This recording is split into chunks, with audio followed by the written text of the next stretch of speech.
Welcome to the Modern CPA Success Show, where we're 100% focused on helping accounting firms achieve success. If you're an accounting firm owner who wants to learn how to provide virtual CFO services, then this podcast is for you.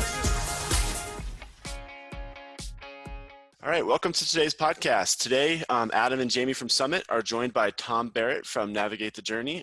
Today, we are going to go into a topic that has been very helpful for both us and our clients. So a real quick intro on Tom and his background. So Tom is a certified EOS implementer and the co-founder of Navigate the Journey, a firm that helps entrepreneurs get what they want from their business by using proven processes, including EOS. Tom has spent most of his life learning about what it takes to run a truly great business and now spends all of his time helping entrepreneurs clarify, simplify, and achieve their vision by mastering the simple concepts and practical tools he will be sharing with us today. And just on a personal note, I've talked about this already a little bit, but both Summit and a lot of our clients have used EOS. And I can tell you, whenever I work with a client that uses EOS, they're a lot more organized and they're a lot easier to talk about, and you can tell they understand their direction. So Tom, can you go into that a little bit? First, give us a little bit more about your background and then kind of talk about how you got hooked up with knowing so much about EOS. Yeah. Thanks, Jamie. Thanks, Adam. Thanks for having me on. So yeah, in terms of my background, so I started off life as a CPA as well. Worked for Deloitte way back when it was part of the Big Six. So started out life just larger company financial statement audits. Then went on to another CPA firm, Ernst & Young, M&A due diligence. Then went on to be in leadership positions for two entrepreneurial organizations. And as you know, any leader knows, it's been around for a while. You learn more from your mistakes than your victories. And so probably two big insights from that period of my life. One is that clarifying your vision and your plan, I think, is the easy part. Actually executing it, see it come into reality is the hard part. I had another big discovery as well during that period of my career, working in leadership in two organizations, is that actually what I do best is facilitate teams through planning processes. So along that journey is actually where I discovered EOS. Like a lot of people probably first heard about EOS from the Traction book. Somebody handed it to me and I gobbled it up immediately because it's like, okay, this is what I've always been looking for, something that actually help clarify vision, but also give leaders the practical tools to actually implement that. So then in terms of our business, Navigate the Journey, I specialize in fully implementing EOS with our clients in terms of helping them get what they want from their business. I know we're going to talk about that, but that's basically how I've gotten to where I am today. Yeah, that's awesome. I mean, there's so much stuff out there, though. How do you, and Traction's one of those books, I've read it. I know a lot of people that have read it. And what I hear a lot of times is, I read it, I understand it, it makes sense, but they still fail to kind of execute it on their own. Like there's a lot of good tangible stuff in there. So a lot of times they're like, do you know an implementer, somebody that can kind of put that in? I mean, do you see a lot of people that have kind of tried to get it off the ground and then they just need to give you a call? Yes. So there's a lot in there. So let me just kind of say a few things about this. So EOS stands for the Entrepreneurial Operating System, and so let's camp on that the kind of last word there. So as a complete system, what happens a lot of times is, so somebody reads a Traction book and they'll be like, okay, these one or two tools or however many tools, whatever part of the system, they're going to go implement that in their business. And that's all good. And that certainly, is allowed. EOS is very much an open source system, but I think there's maybe a little bit of a mixing up of implementing some of EOS is mixed up with implementing all of EOS. And I think so then to the extent you, like any system, if you don't implement it holistically and fully, it's not going to work as intended. And I think I could definitely agree with Adam. I think most companies I've seen either go to you or another implementer tried it on their own a couple times. And like you said, they either get halfway there or they just implement parts of it. And it definitely helps their business, but I think implementing it all is very helpful. So what would you say is the number one sign that my organization needs to implement EOS? Or is there a couple things that I should keep an eye out that it's something I really need? Yeah, so probably the best way to answer that is really what's the ideal target or customer profile for implementing EOS. So there's a few things. First is typically an entrepreneurial business that has between 10 to 250 employees. The leaders, they're growth oriented. They're not content with the status quo, and then they're willing to be open and honest and willing to put in the hard work to grow and change. So you've really got to be there. And truth be told, some entrepreneurs are just not, right? They are content with the status quo. They really don't want to be open and honest with their people.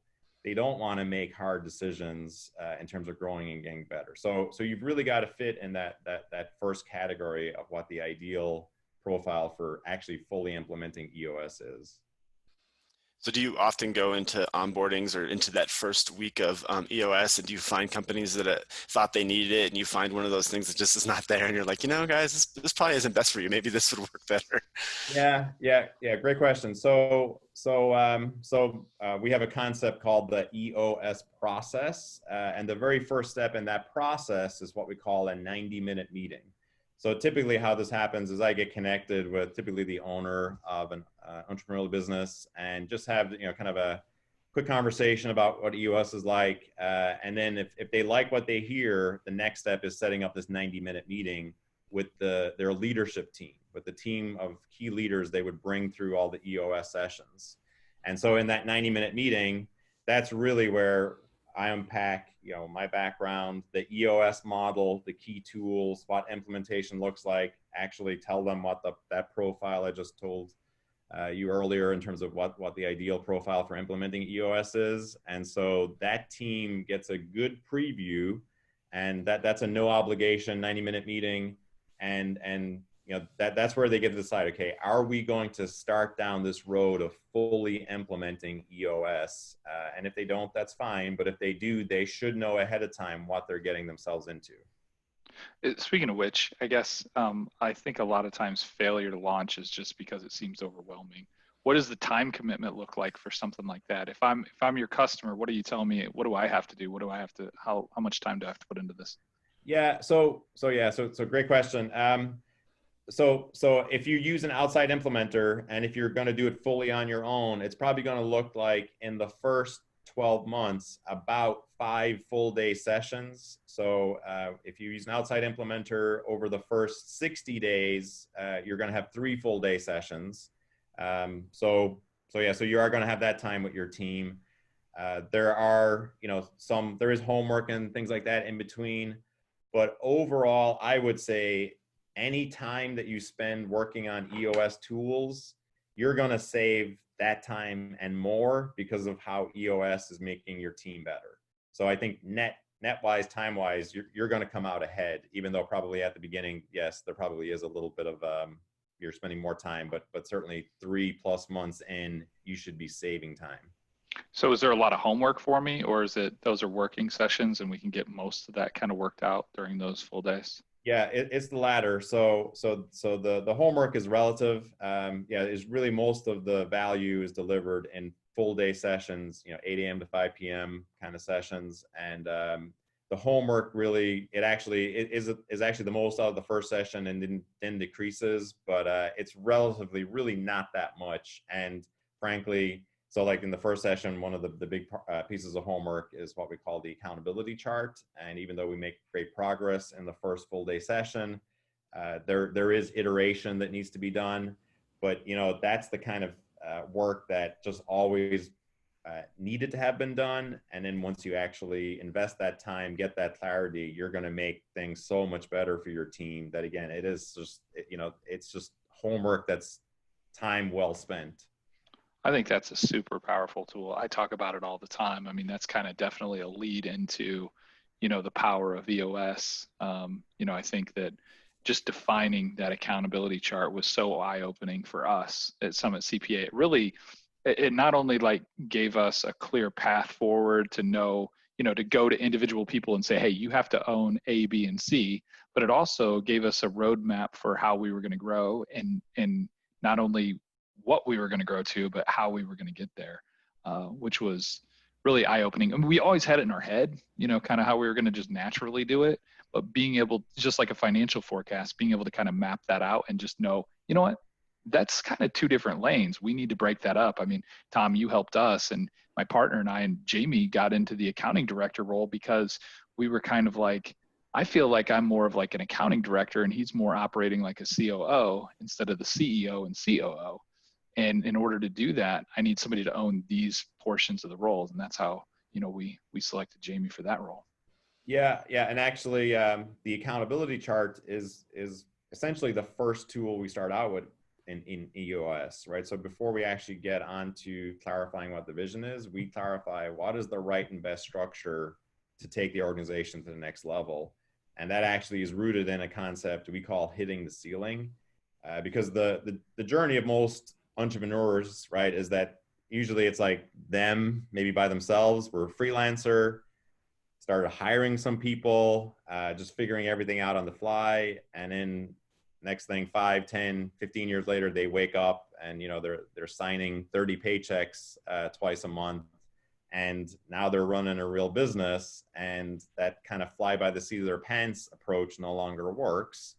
And so typically where it's at is that everybody, all 30 of those people in this hypothetical situation, they're all wanting to know what's expected of me, what am I really responsible for, but also with all my teammates, who's really responsible for X, Y, and Z. And usually there's overlap.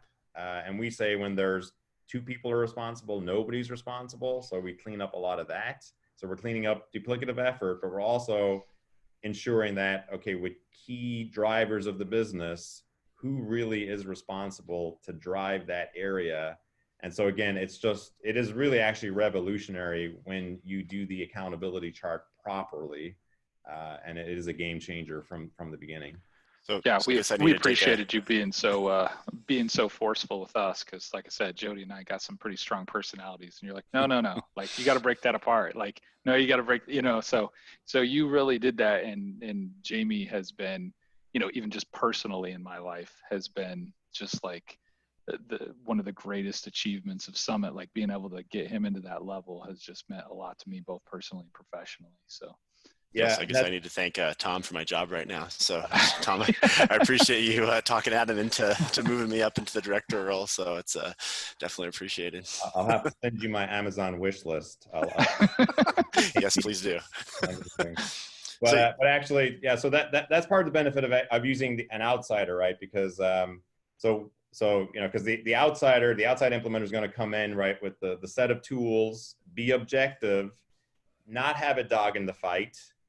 So one of the lines I like to use with my clients for when I get to those, especially around the accountability chart or some other things like that, where you're entering the danger of people's roles or titles, things they want to hold on to, or all those things.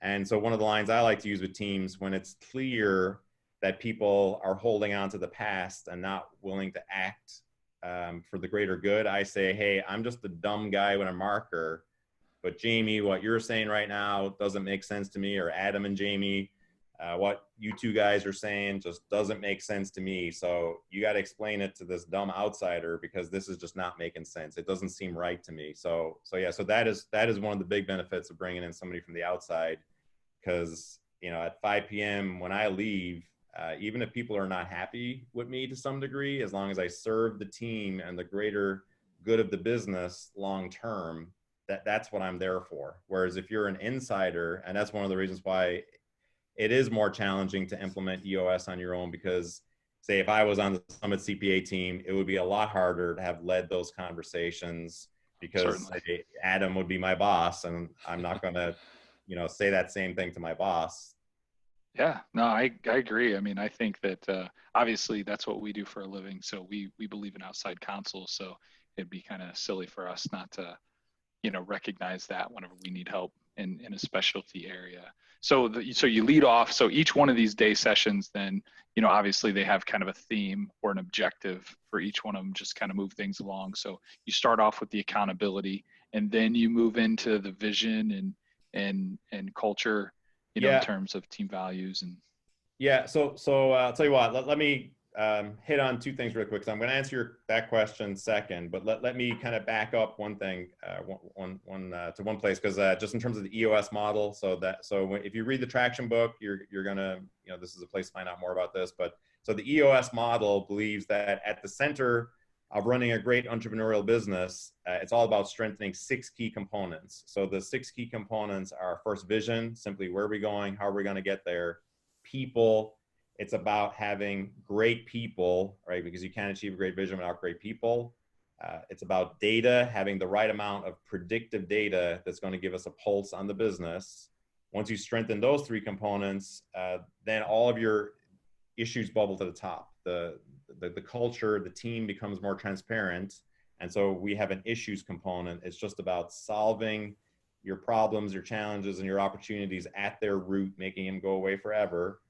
There's the 5th component, we call it the process component. It's about systemizing the repeatable parts of the business so that people are doing it, in your case, the Summit CPA way, and not Joe or Jill's way of doing, CFO work. And then the final component is the traction component. It's about instilling focus, discipline, and accountability, just bringing your vision to life. So that's the model. So then in terms of how it's implemented, we implement it, with accountability chart. It starts as part of the first day. So we call it the focus day. So accountability chart. Then we move to actually picking rocks for the first time. So rocks are 90-day priorities. So teams right out of the bat get that practice. We teach a weekly meeting called a level 10 meeting. That's a 90-minute powerful meeting. That's definitely a great way to kind of test drive EOS, get the traction book. That meeting agenda is just awesome. You could definitely implement that on your own. And then we take a first pass at a weekly scorecard. So that's a full day. Come back a month later, review all of those tools from the first day, because there is homework, iterations, see how everything's working for them. So review those tools from the first day, actually put people in seats. So we have an exercise we do to make sure that with the accountability chart we've created, that it's function first, people second. So on the second day, we're putting people into seats. So we do that exercise. Then we start answering the first 4 of the vision questions: core values, core focus, 10-year target, and marketing strategy. That's a wrap on day 2. Come back the third day, same approach, review everything that came before, finish out answering all the vision questions. And then after that, it's about every 90 days, your leadership team is back in a room for a full day session, either a quarterly or annual session every 90 days. Yeah, that maintenance is really important to just make sure that you're holding yourself accountable and keeping to it. But yeah, those level 10 meetings, I think they're dual purpose. I mean, most people listening to this not only need them internally, but you can use them externally as well. You can take nuggets of that information to really facilitate a strong customer meeting, which is an amazing dual benefit, I think. Yeah. So Summit and I, we share a lot of similarities. So I have a lot of service-based businesses as clients, so a lot of digital agencies and a number of CPA firms as well. And so also all sharing that commonality of being in professional services.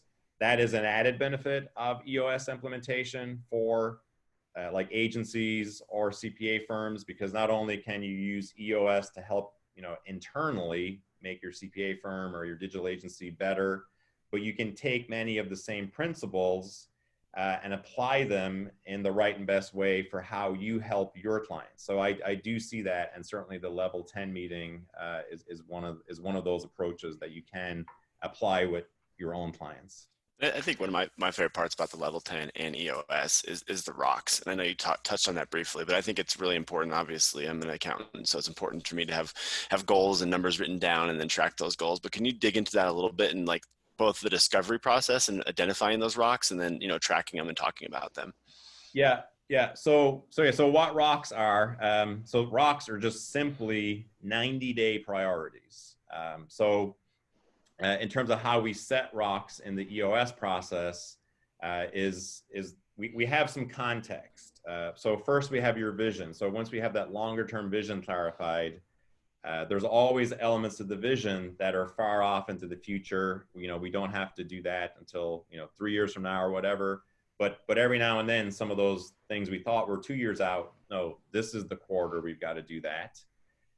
Another piece of context we have for setting great 90-day priorities, great rocks in EOS is just simply that issues list. So having instilled that discipline of getting really good at just getting all of our issues just simply on a list, that discipline alone is really actually therapeutic in so many ways. But it also, when you get around to setting your 90-day rocks, your team actually has a complete list of what all the issues are, problems, challenges, opportunities facing the business. So when we actually go to land on what are our few priorities for the next 90 days, we've got all of our context. So that's really part of the power of the EOS system in picking those 90-day priorities. Because if you don't have those pieces of context, people are just sort of like subjectively, depending on which way the wind is blowing that morning, what side of bed they got out of, they're just picking priorities that they just feel like, but they're not really the true priorities of the business. I can tell you as a CFO of a client, I've had several clients work with you, Tom, and it's nice to have those rocks because it helps me stay focused as a CFO as well. It's okay. I know what their priorities are for these next 90 days and what can I do, the questions I can ask, I can remind them about those priorities. So I know from a CFO standpoint, it's always nice to have those rocks laid out and talked about every week in the leadership meetings that I'm sitting in. Yeah, and the other aspect of rock setting in EOS too, it's related to a concept we call the 90-day world. So because if you get into that commitment and the rhythm and the cadence that every 90 days your team is back in a room, so the rocks, say you set on January 1st, well, on April 1st, we're going to be back in the room looking at each other eyeball to eyeball. And Jamie, the 2 rocks that you said you were going to get done, are they done? Yes or no? If they're 98% done, that's not done. You didn't get one of our priorities done. So basically teams, they get better not only at selecting better rocks every 90 days, but we also do the whole lessons learned. So Jamie, okay, you got 98% done, but we really needed to be 100% done. So what are the lessons we can learn from being that close to getting it done, but you didn't get it all the way across the goal line? And so teams, they just continually learn and get better every 90 days.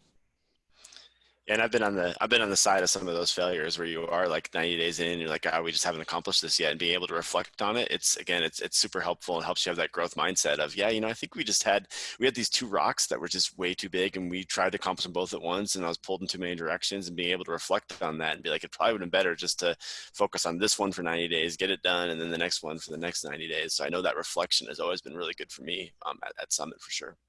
Yeah, and the discipline of saying no, right? I mean, this is something that I think we all struggle with when you're just, it's really busy, and especially in an entrepreneurial environment where people are just used to, putting out fires and having way more on their plate than they possibly can handle. But it kind of all due loving respect, for entrepreneurs listening to this is like, I get the adrenaline rush, and it's sort of necessary to some point, but at some point, having that kind of culture is frankly almost like kind of headless chickens running around like crazy. Whereas we need to bring that focus, discipline, and accountability, right? What are our few priorities? If we get these few rocks done the next 90 days, it's going to make other things better. So it's like every 90 days, let's just pick a piece of what we need to do overall long-term for the greater good, and just make sure we get, and also we have the standard of 80% or more. So if you have, if you have 6 rocks, we're looking for an 80% or better completion. We're not going to say that 100% is necessary every quarter for a team, although that would be ideal. There's also a reality that every now and then stuff does happen. That's not an excuse, but again, it's like if we can get 80% or more of our rocks done every quarter, we're making great progress. Yeah, I know it's kind of preferable to have it in person, right? These long sessions, but we're obviously in a different environment right now. So are you able to, for those people that have maybe a dispersed team, or some of them are working from home, are you able to facilitate this just like we're doing right now over a Zoom? Yeah, so I was used to doing a lot of shorter meetings virtually before COVID-19. To be honest, like a lot of a lot of the prospects I would run into, or a lot of clients I had, is like, we all kind of thought that you could never do this full day session virtually, but COVID-19 has, I think, proved a lot of our assumptions wrong. So over the last 4 months, I've conducted most of my sessions virtually, and all my clients, they want to keep going virtually for as long as COVID is in existence. I've actually picked up some clients that are difficult to travel to, let's say, and so it works for them and me that maybe we'll be virtual forever, even after COVID passes. But yes, these sessions are highly effective virtually. Yeah, I would agree. I mean, just especially even the follow-ups and everything definitely are, but that's cool. I mean, we've seen the same thing. We always thought the long meetings would be difficult, but you break them up and put them in bite-sized pieces sometimes, and they work out just as well. So that's definitely good to hear. Yeah, and one interesting thing too about that as well, I've noticed over the last 4 or 5 months during all this COVID odyssey, is that one of the pieces of feedback I'll get at the end of these days, especially the first round of sessions, the first quarterly sessions I was doing with teams, is they really appreciated being pulled out of the weeds of having to deal with COVID and get back on, okay, what is our longer term vision? What are the bigger opportunities out there? And kind of, getting above the tall grass so they can see more long term. And that was actually very encouraging for teams because if you just stay in firefighting mode all the time, you're going to just get exhausted. Yeah, absolutely. For sure. So we have just a couple minutes left here, Tom, and I know this is such a deep topic, and I think hopefully we've given our listeners a nice preview, but obviously reading the book Traction will help get a little bit more of the depth. But you want to give your contact information for anybody that has read the book or is interested in really taking the next steps of having someone walk them through this process? Yeah, so the best way to check things out is go to navigatethejourney.com, and my email is tom@navigatethejourney.com. So certainly people can just feel free to reach out. More than willing to set up a call to walk through, what EOS is. So then in terms of what your listeners, in terms of, probably the place to start is if they've never read the Traction book, definitely go get that and read it. There is a kind of a business fable version of that book called Get a Grip. So if you like more dramatic, what it looks like in the real world, get a Grip book. But in terms of your options for your audience, in terms of implementing EOS, so there's 3 options. So first is self-implementation through the Traction book, and there's other EOS tools out there. Also go to eosworldwide.com. You can get all the tools are available there. So that's option 1. Option 2, you can get a paid subscription also through eosworldwide.com to something called Basecamp. You have access to training videos, things like that. So that's your it's guided implementation. That's option 2. Option 3 is use someone like me. So there's about 350 EOS implementers globally. And then, so that that first step, that 90-minute meeting is complimentary. So if you're interested in setting up a 90-minute meeting, I'm more than happy to do that with an owner or with their team. And that's the best way to explore what full EOS implementation looks like using an implementer like me. Awesome. Well, I know I definitely appreciate your time. I appreciate all the work you have done with Summit over the years and our clients. So I definitely appreciate that. And any final thoughts from you, Adam? That I've never seen it done right without an implementer. So we appreciate the 3 options, but the reality is anytime I've seen it done well, it's been, being able to be a part of what Tom's been able to do. So I think that's important. If you have, I wouldn't even say partner issues, but if there's not alignment at a partner level or at a leadership level, which I think is the case in most, it doesn't mean you don't get along and you're not friends, you don't share the same common vision. I just think the power of being able to get in a room with a third party like Tom to go through these exercises, it just adds a lot of life and energy to a business. So big fan of it, and definitely appreciate and love working with you, Tom. Thanks, Jamie. Thanks, Adam. Appreciate this opportunity, and let me know if I can ever help in any other way. Yeah, like I said, we'll probably do another one of these because this is a pretty deep topic. So I'm sure we could just have one whole meeting on one of the sections. But no, this is very helpful. So appreciate you coming on. Great. All right. Thanks. A great day. Enjoy this episode? Visit our website at summitcpa.net to get more tips and strategies for achieving modern CPA firm success. We're here to be a resource in this ever-changing industry.